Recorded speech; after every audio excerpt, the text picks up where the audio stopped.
Friends, welcome to the home made cook. இன்றைக்கி நம்ம சேனலில் என்ன வீடியோ பார்க்க போகிறோம்னு பார்த்தீங்கன்னா, தக்காளி குழம்பு தான் சேர்ப்போம்.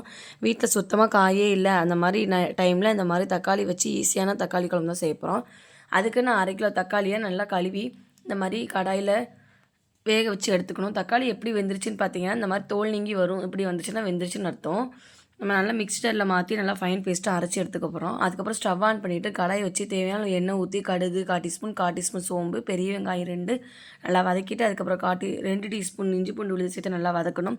அப்புறம் 3 பச்சை மிளகாய், 1 கொத்து கருவேப்பிலையும் சேர்த்து நல்லா வதக்கிட்டு, 2 டீஸ்பூன் குழம்பு மிளகாய்த்தூள், 2 டீஸ்பூன் சாம்பார் மிளகாய்த்தூள், 1/4 டீஸ்பூன் மஞ்சத்தூள், 1/4 டீஸ்பூன் மிளகாய்த்தூள் சேர்த்து நல்லா வதக்கிட்டு, அரைச்ச தக்காளி பேஸ்ட்டு இந்த மாதிரி நல்லா ஊற்றி தேவையான அளவுக்கு உப்பு சேர்த்து தேவையான அளவுக்கு தண்ணி ஊற்றி நல்லா அந்த மாதிரி கொதிக்கட்டும்.